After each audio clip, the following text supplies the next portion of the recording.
नमस्कार दोस्तों, कैसे हैं आप सभी। मैं विष्णु कुमार है आप सभी का अपने YouTube चैनल के इस वीडियो पर हार्दिक स्वागत करता हूं। दोस्तों, इस वीडियो के माध्यम से मैं आप लोगों को कॉम्पिटिटिव एग्जाम के समान ज्ञान से संबंधित टोटल 50 VVI वस्तुनिष्ठ प्रश्न बताने वाला हूं, जो आप लोगों के होने वाले किसी भी कॉम्पिटिटिव एग्जाम के लिए बहुत ही ज़्यादा महत्वपूर्ण होंगे। दोस्तों, यदि आप लोग भी किसी कॉम्पिटिटिव एग्जाम की तैयारी कर रहे हैं तो आप सभी इस वीडियो को ध्यान से देखिएगा, क्योंकि इस वीडियो के माध्यम से मैं आप लोगों को जीके से संबंधित टोटल 50 VVI वस्तुनिष्ठ प्रश्न बताने वाला हूं। तो आइए पहले नंबर के सवाल पर चलते हैं। यहाँ पर आप लोगों का पहला सवाल है दोस्तों, महात्मा गांधी दक्षिण अफ्रीका से भारत कब लौटे। आपके ऑप्शन है दिसंबर 1920 को, मार्च 1919 को, नवंबर 1913 को या फिर जनवरी 1915 को। पहला करेक्ट आंसर क्या होगा आपको यही बताना है, तो आप बोलना जनवरी 1915 को, क्योंकि जनवरी 1915 को ही महात्मा गांधी दक्षिण अफ्रीका से भारत लौटकर आए थे।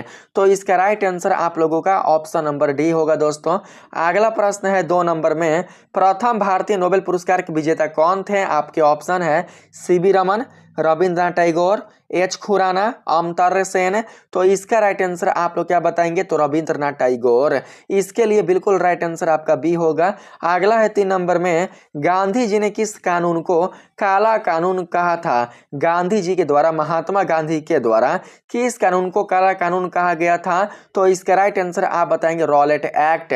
रॉलेट एक्ट जो कानून था उसी को महात्मा गांधी ने काला कानून का नाम दिया था। तो इसका सही आंसर आप लोग ए को बताएंगे। बहुत ही महत्वपूर्ण प्रश्न है, आप लोग किसी भी प्रश्न को बिल्कुल भी इग्नोर नहीं कीजिएगा। अगला प्रश्न है, जय हिंद का नारा किसने दिया। तो इसका राइट आंसर बताएंगे आप लोग सुभाष चंद्र बोस ने। सही आंसर आपको ए मिलेगा। नेक्स्ट प्रश्न है, गीता रहस्य नामक पुस्तक के लेखक कौन है। गीता रहस्य नामक जो पुस्तक है उसके राइटर कौन है। तो इसका राइट आंसर आप लोग क्या बताएंगे, तो आप बताना बाल गंगाधर तिलक। तो सही आंसर आपको ऑप्शन नंबर बी मिलेगा। अगला है 6 नंबर में दोस्तों, भारतीय राष्ट्रीय कांग्रेस के पहले अध्यक्ष कौन थे। आपके ऑप्शन है दादा भाई Naoroji, A.O.. Hume, W.C. Banerjee या फिर इनमें से कोई नहीं। तो इसका राइट आंसर बताएंगे W.C. बनर्जी। सही आंसर आपको ऑप्शन नंबर सी मिलेगा। दोस्तों, अगला प्रश्न है, 1857 के विद्रोह का नेतृत्व बिहार में किसने किया। तो इसका राइट आंसर बताएंगे कुंवर सिंह ने। सही आंसर आपको ऑप्शन नंबर बी मिलेगा। अगला प्रश्न है, गुलामगिरी पुस्तक लेखक कौन थे। आपके ऑप्शन है अंबेडकर, ज्योतिबा फुले, महात्मा गांधी, पेरियार। तो इसका राइट आंसर आप लोग बताएंगे ज्योतिबा फुले। सही आंसर आपको बी मिलेगा। अगला प्रश्न है, भारतीय संविधान को किसने बनाया। तो आप बताएंगे संविधान सभा ने। सही आंसर ऑप्शन नंबर ए होगा। दोस्तों, अगला प्रश्न है, शेरशाह सूरी का मकबरा कहाँ स्थित है। तो आप बताना सासाराम में। सही आंसर आपको सी मिलेगा। अगला प्रश्न है, पानीपत का प्रथम युद्ध कहाँ हुआ था, कब हुआ था। तो कब हुआ था, तो आप बताएंगे 1526 ईस्वी में। किसके किसके बीच, तो आप बताएंगे बाबर और इब्राहिम लोधी के बीच। ठीक है, बाबर ने जब इब्राहिम लोधी को पानीपत के प्रथम लड़ाई में हराया था तब उन्होंने मुगल वंश की स्थापना की थी। अगर प्रश्न पूछेगा कि बाबर के द्वारा मुगल वंश की स्थापना कब किया गया था, तो आप बताना 1526 ईस्वी को। पूछा गया है कि पानीपत का प्रथम युद्ध कहाँ हुआ था। तो इसका राइट आंसर आप बताएंगे भारत के हरियाणा राज्य में। तो सही आंसर आपका ए मिलेगा। अगला है 12 नंबर में, बाबर का वास्तविक नाम क्या है। तो इसका राइट आंसर बताएंगे जहीरुद्दीन। सही आंसर आपको डी मिलेगा। दोस्तों, 13 नंबर के सवाल में चले तो कहा गया है, संत कबीर का जन्म कहाँ हुआ था। आपके ऑप्शन है इलाहाबाद, कुशीनगर, वाराणसी, मगहर। तो इसका राइट आंसर क्या मिलेगा, तो कुशीनगर जो कि बनारस में है। कुशीनगर नहीं, बनारस में। 13 का राइट आंसर क्या होगा, तो ऑप्शन नंबर सी बनारस में।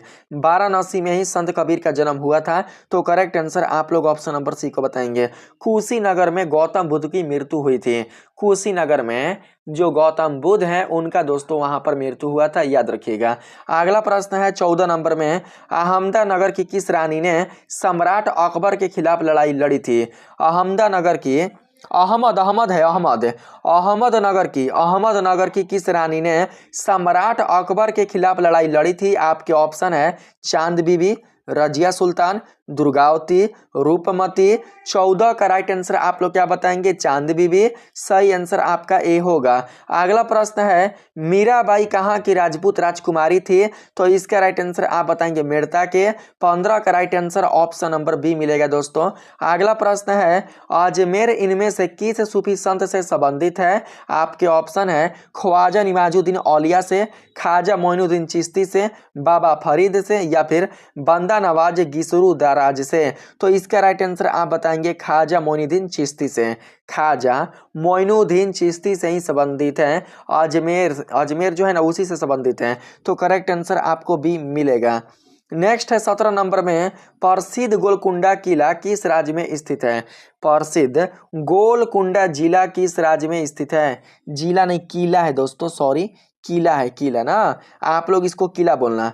जो प्रसिद्ध गोलकुंडा किला है वो किस राज्य में स्थित है, आपको यही बताना है। तो इसका राइट आंसर आप बताएंगे तेलंगाना में। सही आंसर आपको बी मिलेगा।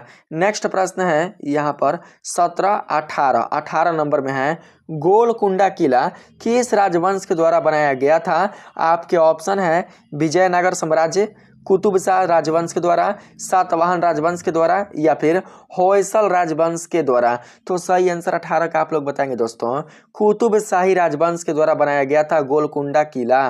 सही आंसर आप बी को बताएंगे। अगला है प्राचीन भारत में वीर नरसिंह इनमें से किस राजवंश के शासक थे। आपके ऑप्शन है तुलुब, सालुब, संगम, आराबिदु। तो इसका राइट आंसर आप लोग क्या बताएंगे, तो तुलुब। करेक्ट आंसर आपको ऑप्शन नंबर ए मिलेगा। अगला प्रश्न है हम्पी साम्राज्य की राजधानी कौन सी थी। आपके ऑप्शन है विजयनगर, परमार, राष्ट्रकूट, चोल। तो 20 का राइट आंसर आप लोग बताएंगे विजयनगर। इसका सही आंसर आपको ए मिलेगा। अगला प्रश्न है इनमें से किसने अजमेर में 2.5 दिन का झोपड़ा निर्मित करवाया था। इनमें से किसने दोस्तों अजमेर में 2.5 दिन का झोपड़ा निर्मित करवाया था। आपके ऑप्शन है नूरजहां ने, कुतुबुद्दीन ऐबक ने, अलाउद्दीन खिलजी ने, रजिया सुल्तान ने। तो राइट आंसर है इसका बताएंगे आप लोग कुतुबुद्दीन ऐबक ने। सही आंसर बी मिलेगा दोस्तों। अगला प्रश्न है इब्राहिम लोदी 1526 में पानीपत की पहली लड़ाई में किसके द्वारा मारा गया था। तो बाबर के द्वारा। सही आंसर क्या होगा, तो ऑप्शन नंबर डी आप लोग बताएंगे। यहाँ पर 22 का डी होगा। अगला प्रश्न है 23 नंबर में मोहम्मद बिन तुगलक ने दिल्ली से अपनी राजधानी किस स्थान पर बदली। आपके ऑप्शन है दौलताबाद, औरंगाबाद, इलाहाबाद, सहारनपुर। तो 23 का राइट आंसर बताएंगे Daulatabad. Correct answer option number A होगा। अगला है कुतुब मीनार का निर्माण किसने पूरा करवाया था। तो इसका राइट आंसर बताएंगे कुतुबुद्दीन ऐबक ने। सही आंसर सी मिलेगा दोस्तों। नेक्स्ट प्रश्न है 25 नंबर में प्रसिद्ध यात्री इब्न बतूता कहाँ का मूल निवासी था। तो इसका राइट आंसर आप बताएंगे मोरक्को का। कहाँ का, तो मोरक्को का। करेक्ट आंसर आपको ए मिलेगा। अगला है 26 नंबर के सवाल में मोरक्को का प्रसिद्ध यात्री इब्न बतूता किस काल में भारत आया था। तो इसका राइट आंसर आप बताएंगे दिल्ली सल्तनत के काल में। सही आंसर आपको ए मिलेगा। नेक्स्ट प्रश्न है रानी पद्मावती का संबंध किस शहर से है। रानी पद्मावती अपना संबंध किस शहर से भारत में रखती थी। तो आप लोग क्या बताएंगे पुष्कर, जोधपुर, चित्तौड़गढ़ या उदयपुर। तो 28 का राइट आंसर आप लोग बताएंगे चित्तौड़गढ़। यहाँ पर राइट आंसर आपको सी मिलेगा।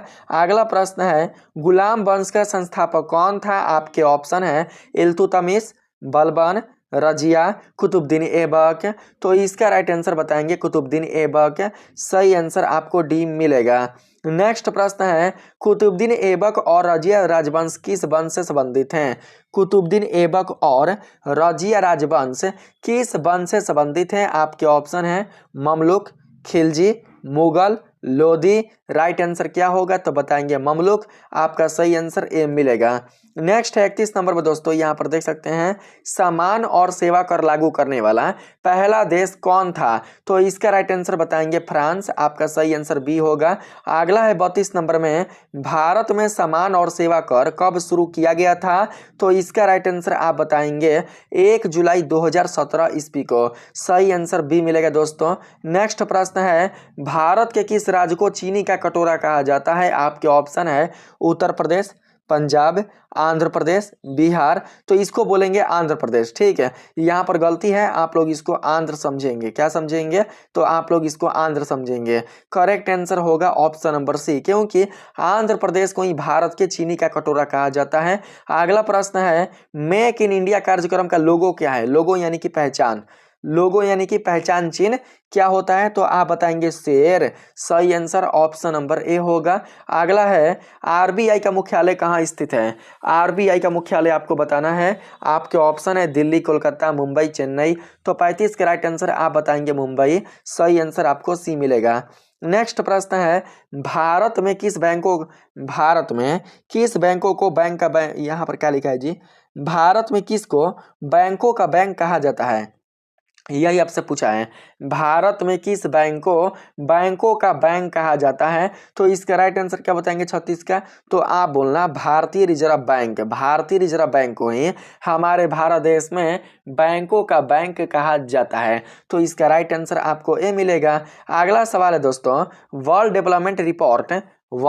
डेवलपमेंट रिपोर्ट किसका वार्षिक प्रकाशन है? तो इसका सही आंसर बताएंगे IBRD का। सही आंसर ऑप्शन नंबर ए होगा। अगला प्रश्न है, मुख्यमंत्री की नियुक्ति किसके द्वारा की जाती है? तो इसका राइट आंसर बताएंगे राज्यपाल के द्वारा। आप लोग डी को करेक्ट, डी नहीं है सी है ना, 2 बार डी हो चुका है, आप लोग सी को राइट बताएंगे। अगला है, नीति आयोग का अध्यक्ष कौन होता है? नीति आयोग का अध्यक्ष कौन होता है? तो आप बताएंगे प्रधानमंत्री। 39 का right answer option number C होगा। अगला है, निम्नलिखित में से कौन लोकसभा का नेतृत्व इनमें से कौन लोकसभा का नेतृत्व करता है? कौन 2 बार आ चुका है, आप केवल यही बताइए कि इनमें से लोकसभा का नेतृत्व करने वाले कौन है? तो 40 का राइट आंसर आपका क्या होगा? तो आप बताएंगे प्रधानमंत्री। सही आंसर आपको सी मिलेगा। नेक्स्ट प्रश्न है, लोकसभा के अध्यक्ष को कौन चुनता है? आपके ऑप्शन है राष्ट्रपति, लोकसभा के सदस्य, लोकसभा के निर्वाचित सदस्य अथवा संसद के सदस्य। तो इसका राइट आंसर आप बताएंगे दोस्तों क्या? तो लोकसभा के सदस्य। लोकसभा के सदस्य ही लोकसभा के अध्यक्ष को चुनते हैं। तो सही आंसर आपको भी मिलेगा। अगला है, राज्यसभा के सदस्यों की कम से कम आयु कितनी है? न्यूनतम आयु आपसे पूछा गया है। तो आप क्या बताएंगे? इसका राइट आंसर बताएंगे 30 वर्ष। कम से कम जो आयु होनी चाहिए वो होनी चाहिए 30 वर्ष। तो correct answer option number C मिलेगा। अगला प्रश्न है, उपराष्ट्रपति को पद की गोपनीयता की शपथ कौन दिलाता है? इनमें से उपराष्ट्रपति को पद की गोपनीयता की शपथ इनमें से कौन दिलाता है? तो 43 का राइट आंसर बताएंगे राष्ट्रपति। हमारे भारत के राष्ट्रपति ही दिलवाते हैं। तो सही आंसर ए होगा। 44 नंबर सवाल है, संसद के सदनों को बुलाने की शक्ति किसके पास है? तो ये शक्ति भी राष्ट्रपति के ही पास है। सही आंसर आप ए को बताएंगे। अगला है, भारत की संसदीय प्रणाली किससे प्रभावित है? आपके ऑप्शन है इंग्लैंड से, USA से यानी कि अमेरिका से, जर्मनी से, आयरलैंड से। तो इसका राइट आंसर बताएंगे ब्रिटेन यानी कि इंग्लैंड से। अगला प्रश्न है दोस्तों, संविधान सभा के अस्थायी अध्यक्ष कौन थे? अस्थायी अध्यक्ष, तो अस्थायी अध्यक्ष पूछा है तो आप बताना डॉक्टर राजेंद्र प्रसाद। ठीक है, सही आंसर यहाँ पर आपको सी मिलेगा। नेक्स्ट है, भारतीय हीरा संस्थान कहाँ स्थापित है? तो 47 का राइट आंसर होगा सूरत में, जो कि गुजरात में है। आप लोगों का राइट आंसर भी मिलेगा। अगला प्रश्न है, सैडलर आयोग का संबंध किससे था? सैडलर आयोग का संबंध किससे था? तो 48 का राइट आंसर बताएंगे पुलिस प्रशासन से। आपका correct answer option number C होगा। अगला प्रश्न है, भारत के राष्ट्रीय ध्वज का डिजाइन किसने तैयार किया था? हमारे भारत देश का जो झंडा है, जो राष्ट्रीय ध्वज है, उसका डिजाइन तैयार करने वाले कौन है? तो इसका राइट आंसर आप बताएंगे पिंगली वेंकैया। क्या नाम है? पिंगली वेंकैया। करेक्ट आंसर आप डी को बताएंगे। आपके पास अगला प्रश्न है लास्ट, फिनिक्स बस्ती का संस्थापक इनमें से कौन था? आपके ऑप्शन है महात्मा गांधी, डॉक्टर भीमराव अंबेडकर, रविंद्रनाथ टैगोर, स्वामी विवेकानंद। तो 50 के राइट आंसर बताएंगे महात्मा गांधी। सही आंसर आपका ए होगा। तो इस वीडियो में इतना ही। अगर आप लोगों को यह वीडियो अच्छा लगा है तो आप सभी इस वीडियो को लाइक करिएगा, चैनल को सब्सक्राइब कर लीजिएगा और हो सके तो इस वीडियो को शेयर करने का प्रयास कीजिएगा। मिलेंगे फिर से एक नेक्स्ट वीडियो में, तब तक के लिए आप सभी को दिल से धन्यवाद। राधे राधे।